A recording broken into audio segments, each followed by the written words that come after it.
Dumelang, welcome back to yet another episode of Phenomenal Tappy, hosted by yours truly, Tappy, and I also happen to be Phenomenal Tappy. On today's episode, I'll be sharing about my testimony. This includes my grade 12 application, how I got my bursary, how I lost my bursary, the challenges that I faced, and also where I am currently in life. I'm sharing this testimony, one, to give hope, and also to just ensure that people know that you need to start somewhere to be somewhere. So in matric, I'm not sure if applications are done in grade 11 or matric, but I knew mine were never going to be a success because I had to certify some documents, send them, redo all those processes, and I was not having it. So at that time, my dad was helping me with everything, and he was like, no, it's fine. Let's try out MGI, which was Midrand Graduate Institute then. Now it's called Pearson, I think. I don't know, they just keep on changing their names, but yeah, so it's a private university, and I've always known that I wanted to study law, so that's fine.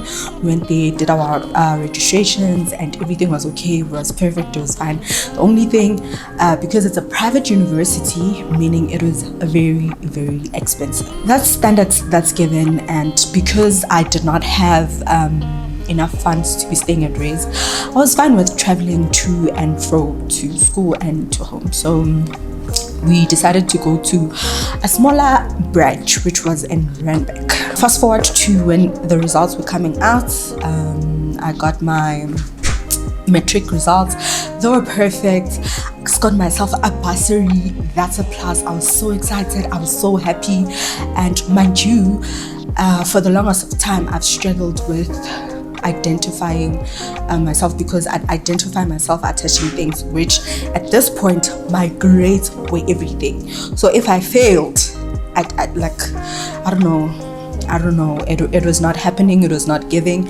I was supposed to pass all the time. So okay, I have my matric results, I have my bursary, I go to school. My first year was walk in the park. Everything was fine, the modules were great. The only thing I felt was accounting, because I did not do accounting and I'm not good in numbers. So accounting was just the most difficult subject for me. But you know what, you can still carry it on and do it the following years and all that. But also, disclaimer, I failed accounting right through until I was in my last year. So that's how hectic that module was for me, and I think I did not like it that much, so I did not even give effort to it, which made things very worse and very difficult for me. Okay, that's fine. So at the end of my first year, now that I have my results and everything, we're told that the branch that we are at, it's gonna close down. Now we have to move to the main branch, which is the main branch is in Madrid. Mind you, I was at home, so I was not staying at Rays. I was not inclined to change of environments. I was just used to being with my parents, with my siblings, and living comfortably. Now I have to be my own independent person. I have to move from home, and I need to ensure that I'm adjusting into this new environment, which was so difficult for me. I think my second year is the year that made me see that I needed God more than anything, because that's where things took a turn very quick and very fast. So we get to second year, I'm in Midrand, I've moved in, I've settled, and everything is okay, I guess. Now we are doing registrations. We are being told that we need to do 8 modules per semester, which is, in my first year I was doing 5. So that for me was just a lot, but I was like, you know what, I'll soldier on, I'll take it on, I'll do it, I'll pass, I'll be the girl that I think I am, because why not? Like, I've been passing all my years, like I've never failed. Okay, cool. So my bursary, when I received or when I got it, I signed a contract where they said if you fail more than 2 modules, they will take the bursary away. So now here I am in my second year, very relaxed, very chilled, thinking it's going to be like first year. It's just going to be a smooth sailing, like no problems, nothing. I'm just free, I'm just myself. I go through life the way I'm supposed to go through it. So 8 modules, yeah? 8 versus 5. Let's have that in mind all the time. So first semester, I fail 3 modules. I pass 5 modules. Already meaning my bursary is going to be taken away from me. I don't know what I'm going to pay my fees with, because already the school is as expensive.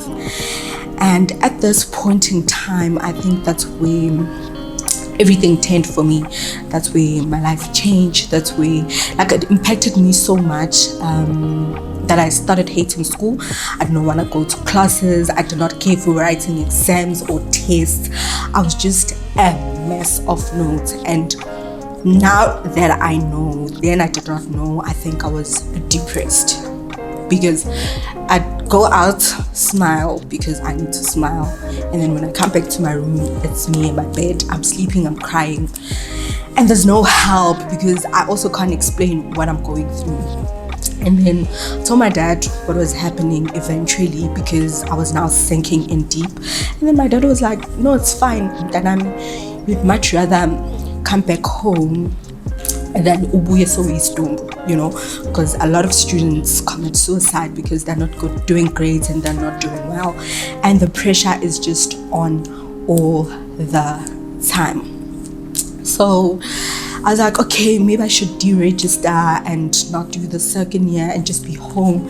But also I was like, I don't want to go home because the whole time, like, there's no point in me. Also, that for me looked like failure, because what would the community say? Abu Mekhalu and Bazotin, my family members, my friends, everyone is at school, everyone is at various universities, they're doing their life, so why can't I do it? I was like, no, it's fine, let me just finish off this year. And then I was able to just finish off the year, meaning I passed 5 modules first year, passed 5 second semester, and then I failed 3, meaning 6 modules. And because those were prerequisites, I could not do my third year.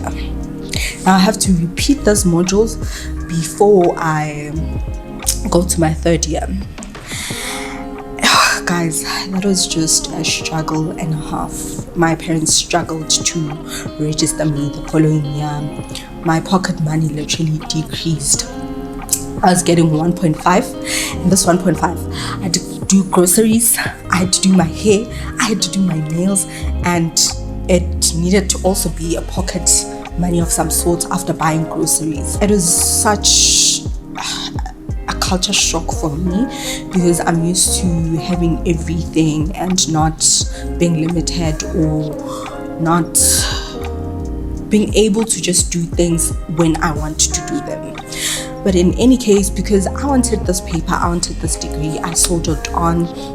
I ensured that I follow my vision. Vision is very important. Writing things down and ensuring that you follow through them and aligning with them helped me so much and so greatly, because it is when every time I wake up and I look at this paper and I say, okay, I want to graduate, I want to be a lawyer, I want to be the world's most chief advocates that you could ever know in the whole entire world. So I knew what I wanted, and I was not going to stop because of circumstances that were surrounding me. So schools were opening in February. I was always going to school around late March, April. That's when we were just about to start our test.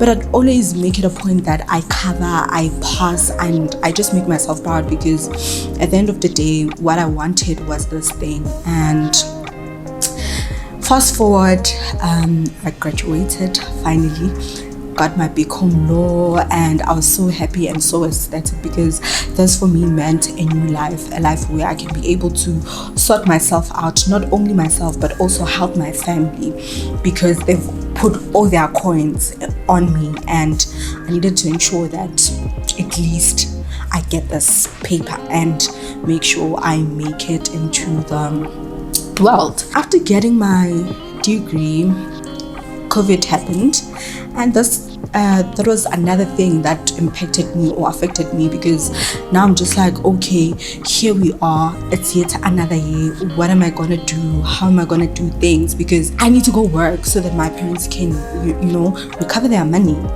It's not an investment. My dad always told me it's not an investment, but also in it not being an investment, you need to be well aware that they're taking you to school. So at the back of your head, it's just a matter of, we are investing in you, but we are not investing in you indirectly. So I knew that I needed to get a job, I needed to work so hard, and I needed to contribute something in the house, even if it's just groceries or just ensuring that my siblings are well taken care of and my parents don't have to worry about all three of us, and yet I have this degree.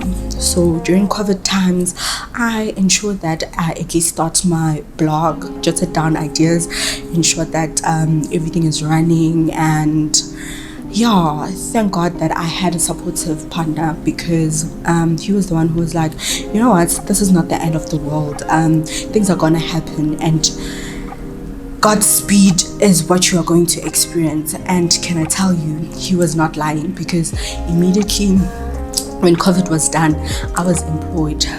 After employment, I was able to do so many things for my parents. Like, I was able to contribute at home, I was able to renovate the things that I wanted to renovate for my mother. I was able to just also be proud to say, you know what, okay, I've went through struggles, I've went through challenges, but I've come out strong, and God has always been on my side. And I always emphasize on Isaiah 60 verse 22. It's my favorite. When the time is right, I, the Lord, will make it happen. May we never forget that in all the struggles that you go through, the Lord is always with you. He will never forsake you. He will never let you go through things that you don't understand and you feel like, oh my God, I'm gonna die. No, you're not gonna die. At the end, when it's like pitch black, that's where the light is gonna come through. But also, you need to put the effort. You need to be in a position where you don't play yourself like that, but you do things as according to how they're supposed to be done. Like, if you need to work, go to work. If you need an increase, that will come because of your work ethic and the pressure that you put on yourself. So the reason why I felt so strong to share my testimony is because I felt like a whole lot of people are very discouraged when they have to go to school and there's no registration money, and there is little that you can use to buy groceries, and everyone else around you is doing just so well and so great, but you're just doing, like, you have the bare minimum, and the bare minimum is not working for you. I just wanted to tell you that soldier on, have a vision, follow through your vision, and ensure that you don't give up, because there's no point in giving up. Just keep on thriving. I know finishing your degree or your honors or your diploma or whatever certificate that you may be doing on record time is the biggest flex, but for me the biggest flex is actually getting what you initially wanted from the beginning. Whether it takes you 3 years, whether it takes you 5 years, whether it takes you 10 years, as long as you get the vision and you get your goal that you initially wanted. So I urge each and every one of you that who's going through stuff, who's going through, I don't know, you feel like things are not working out for you or things are not happening for you, I urge you to please don't give up. Just soldier on, ensure that you do your part, and the Lord will meet you halfway to also do his work and his part. I pray that this episode brings some hope. I pray that this episode brings some sort of encouragement unto you and some sort of motivation. Remember, you are blessed to be a blessing at all times, at all cost. Thank you.